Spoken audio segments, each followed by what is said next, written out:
일본과 가까운 적은 없었다. 이런 말을 남기고 일본 방문을 마친 트럼프 대통령. 오늘 우리나라에 도착을 합니다. 주목되는 관전 포인트 3가지 정도입니다. 첫째, 대북 메시지를 어떻게 내놓을까? 둘째, 한미 FTA는 어떤 식으로 언급을 할 것인가? 셋째, 요사이 중국하고 우리나라 관계에 대해서는 트럼프가 어떤 입장을 직접 밝힐 것인가? 이거 정도가 되겠죠. 이 중에서도 가장 주목이 되는 건 첫 번째입니다. 예, 대북 메시지. 저 멀리 미국 땅에서도 그렇게 거친 말폭탄을 쏟아냈던 트럼프인데 한반도에 와서는 어떤 이야기를 할지. 와서 하는 말 한마디 한마디는 사실 트위터에 대고 하는 말하고는 차원이 다르죠. 이분과 함께 전망하겠습니다. 정세현 전 통일부 장관 연결이 돼 있습니다. 정 장관님 안녕하세요. 네, 안녕하세요. 일단 스케줄상으로 가장 주목되는 건 정상회담하고 국회 연설 이 2가지로 봐야 되겠죠? 그렇죠. 예, 어떤 부분, 어떤 메시지에 주목하십니까? 근데 물론 조금 전에 말씀하신 대로 한국에 와서는 북핵 문제를 가장 비중 높게 거론할 것 같아요. 그런데 저는 북핵 문제 그 자체에 그 트럼프의 본심이 실려 있는 건 아니지 않느냐는 생각을 해봅니다. 그게 무슨 말씀이세요? 그 무기를 팔자는 거죠, 간단히 말해서. 그러니까 북핵 메시지를 내놓긴 내놓을 텐데 북핵 문제 언급을 하긴 할 텐데 그 내심에는 무기 장사를 하려는 마음이 깔려 있다? 일본에서는 이미 지금 그 성공하지 않았어요. 무기 팔고 오지 않습니까? 그렇더라고요. 일본에서는 이제 무역 역조 시정하라는 그런 식으로 압박을 하면서 예. 트럼프 아베로 하여금 무기를 사도록 만들었는데 예. 아베로서는 지금 뭐 그 무역 역조 시정보다는 차라리 무기 사주는 식으로 해서 트럼프의 호주머니를 채워주는 게 훨씬 유리합니다. 왜냐하면 무기를 산다는 얘기는 결국 일본의 군사대국화로 들어 나가는 첫걸음이거든요. 그렇죠. 아베가. 네, 근데 우리는 뭐 북핵 문제 핑계 대고 무기까지 더 차가지고 군사대국으로 갈 일은 없고 예. 특히 그 일본의 대중국 압박 전략 예. 미국과 그 보조를 같이 하는 거기에 우리가 동참할 필요가 없다고 이미 문 대통령이 선을 긋지 않았어요. 예. 그러니까 우리로서는 지금 북핵 문제와 관련된 발언이 험악하게 나오지 않기를 바랄 뿐인데 그거는 지금 청와대도 어떻게 예측 못하고 저는 더더구나 정보가 없으니까 말 못하는데 근데 지금 하나 지금 주목할 부분은 예. 일본에서 아베가 최고의 압박과 제재로 북한을 좀 더 조여 들어가야 된다는 얘기를 할 때 거기에 대해서 동문서답 비슷하게 전략적인 데는 끝났다 이 얘기를 했단 말이에요. 그렇죠. 전략적 대화는 끝났다. 그래서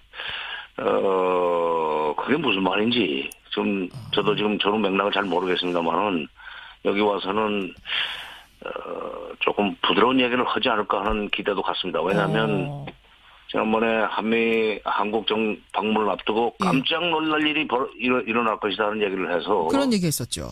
네, 그 2가지죠. 그러니까 근데 깜짝 놀랄 일이 뭐 있을 것이다 이런 약간 충격적인 발언들은 워낙 많이 해서 우리가 그렇게 귀담아 듣진 않았었는데 그 부분을 귀담아 들으셨어요, 정 장관님? 아니 좋게 보면은 진짜 아주 예상과는 정반대로 아주 부드러운 얘기, 북한과 대화를 하겠다는 얘기를 할 수도 있겠지만 그 가능성은 낮고 그러나 일본에서 했던 것만큼은 얘기를 하지 않겠는가.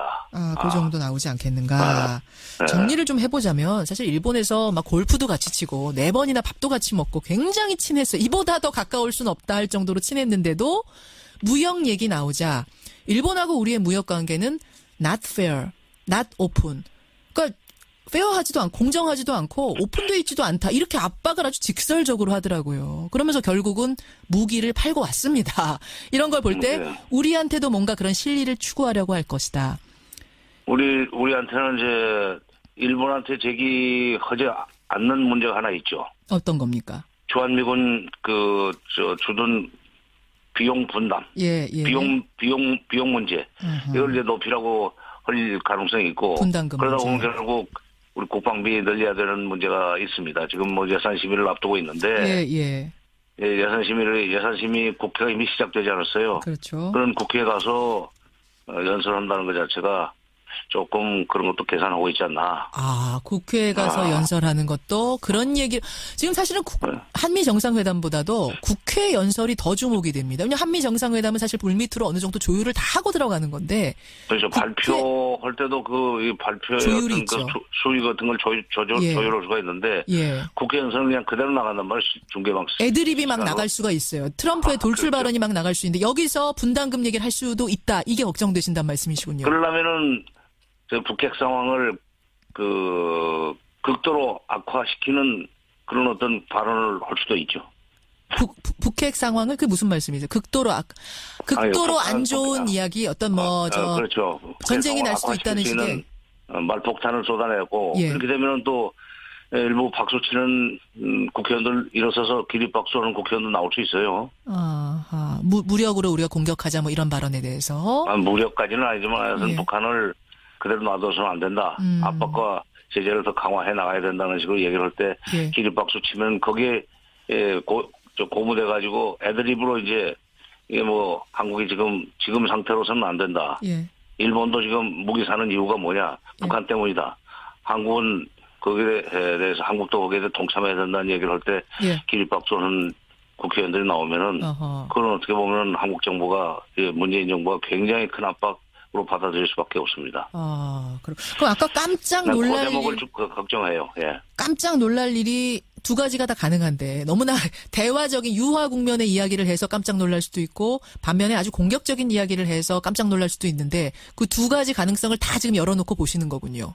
그렇죠. 근데 이제 가능성 면에서 비율 면에서는 지금 그 두 번째, 또 공격적인 얘기 그러면서 바로 무기 얘기를 바로 꺼내는 그 무기를 더 많이 사야 된다는 얘기를 할 가능성도 있다. 그쪽이 조금 더 높다고 보시는 거예요. 예. 그렇게 보시는 거예요. 사실 한미 FTA가 또 걸려 있지 않습니까? FTA를 걸고 들어가는 거예요. FTA하고 주한미군 주둔 비용 문제를 가지고 압박을 해 들어가면은 예. 결국 우리가 그걸 달래기 위해서는 무기를 살 수밖에 없는 그런 코너에 몰리죠. 그렇게 다 물릴 가능성. 그럴 때 그럼 우리는 어떻게 대응해야 된다고 보세요? 무기는 조금 더 사줘야 될지도 몰라요. 그 대신 그러나 압박과 제재 가지고는 북핵 문제 해결 안 된다 하는 것을 분명히 문 대통령이 트럼프한테 얘기를 하고 설득을 해야 됩니다. 예. 그리고 우리가 뭐 계속 미국과 보조를 같이 하겠지만 예. 그래도 미국과 북한 사이에 그동안에 쭉 이어져 왔던 물밑 대화 예. 이거 수면 위로 올려라 말이야. 미국에서도 이미 여러 번 국무장관, 국방장관이 외교로 풀어야 된다는 얘기도 했고, 그렇죠. 북한의 미국 국장도 러시아까지 가가지고 그동안에 미국 간의 물밑 대화가 있었다는 얘기를 자백하지 않았느냐. 예. 그럼 우리 알려진 비밀이었지만 이제 양쪽에서 다 얘기를 했으니까 수면 위로 올리고 미국 그러니까 대화와 접촉과 대화를 시작해서 예. 육자회담을 재개할 수 있는 그런 어떤 판을 만들어라. 그리고 그렇게 되면 우리도 남북 대화의 어떤 물꼬를 좀 터봐야 되겠다. 특히 평창 올림픽 문제도 있고 예. 또 설계기 이산가족 상봉 문제도 있으니까 예. 우리도 좀 남북 대화를 해야 되겠으니 미국 간에도 대화를 하는 그런 첫 단추를 좀 꿰줬으면 좋겠다. 한국 방문을 계기로 해서. 그 의견은 분명하게 내야 된다는 말씀이군요. 전쟁은 안 된다. 압박을 하되 전쟁은 안 된다. 궁극적으로는 대화다. 이런 그동안 문재인 대통령의 메시지를 이번에도 정확하게 전달할 필요가 있다는 말씀. 전쟁은 안 된다는 건 분명히 여러 번 얘기했고 아마 그것은 미국도 그 얘기 나오리라고 예상을 하겠지만 예. 압박과 제재에 그동안에 동조했는데 예. 이거 가지고 안 되지 않느냐. 북한 태도 변화가 전혀 없다. 그렇다면 이제는 대화 쪽으로 좀 방점을 찍어야 되는 거 아니냐 하는 얘기를 문 대통령이 해줘야 돼요. 해줘야 된다. 저는 좀 정리가 되네요. 사실 이제 트럼프 대통령을 놓고는 사업가 출신이고, 심하게는 이제 평론가들이 장사꾼이다. 이런 이야기도 하지 않습니까? 장사꾼처럼 가는 곳마다 딜을 한다. 네. 그런 어떤 실리 추구의 대통령이라는 거, 그런 행보를 보일 거라는 걸 깔고, 이것이 북핵과 한미 FTA, 한중 관계 언급할 때 다 그런 것들이 깔려 있을 것이라는 걸 계산에 넣고 우리도 카드를 준비해야 된다. 이런 말씀이세요. 우리가 물건을 좀 사주더라도 예. 무기를 좀 사주더라도 대화 쪽으로 넘어가자는 얘기를 이제부터는 대화 쪽으로 좀 넘어가자는 얘기를 문 대통령이 해야 돼요. 다른 아베는 할 일도 없고 예. 중국의 시진핑도 아마 그 비슷한 얘기는 할 겁니다. 예. 중국이 미국 무기 살 일은 없지만은 예. 대화적으로 가야 된다는 얘기를 할 거란 말이죠.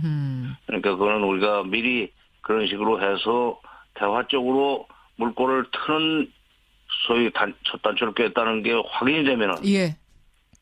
북한도 남북 대화에 상당한 정도의 성의를 보이리라고 나는 생각합니다.